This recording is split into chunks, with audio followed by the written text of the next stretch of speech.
In this video, we're going to look at how you log into the employee portal and some of the various screens that you can look at within that area. So to get to the portal, you go to the John A. Logan College homepage, and under Staff Resources there's a link called Employee Portal. And if you just click on that, you come up to the login page. Now the user ID is your social security number. And by default, the PIN is the last 4 digits of your social security number. And that's something you're going to change the first time you use the employee portal, and we'll look at how you change that in just a minute. So we'll log in here. When you come in, the first screen you see is your attendance. As term instructors, of course, you're not going to have vacation listed there, but basically you'll see the calendar and any accrued sick time. Along the left here, this is the menu, and these are some of the screens we can go to. If you click the preferences button, you click on that, it'll allow you to change your PIN number. And as I said, the first time you use the portal, you'll want to just click on there and go ahead and change your PIN number. If I click on it, it's going to want me to go ahead and complete that task before it lets me come back out, so I'm not going to go through there. But make sure you change that PIN number the first time you go in and use the portal.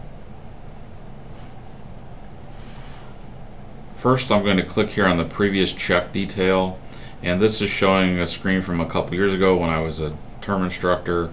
You can see you got a pull down here where you can select a number of different year ranges based on how long you've been here.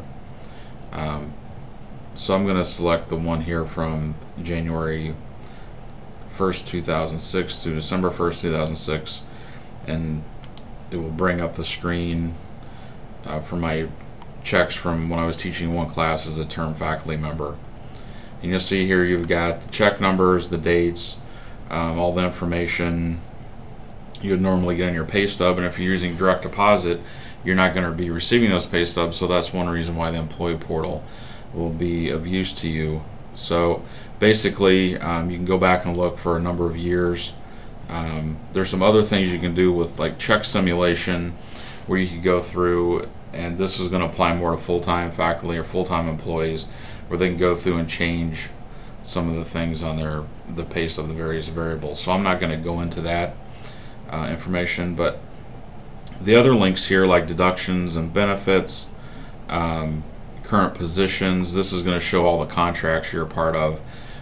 There's just going to be one for you probably as a term faculty member, so that's not going to provide much information. But here, say under education, you want to keep your current degrees and things accurate. If you find an error on this page, there's an email button. If you click that, it's going to send that information to it's not going to let you change it by yourself automatically. It will email Human Resources where they can update the information. So it'll open up, and we click on that, you'll see it's going to send it to John Heron. Just type in any corrections you have and go ahead, and since I don't want to send any correction here, I'll go ahead and click the back arrow or the back button here,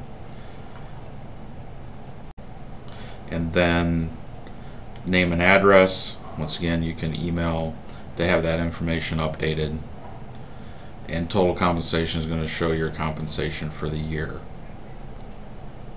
So those are going to be the main areas.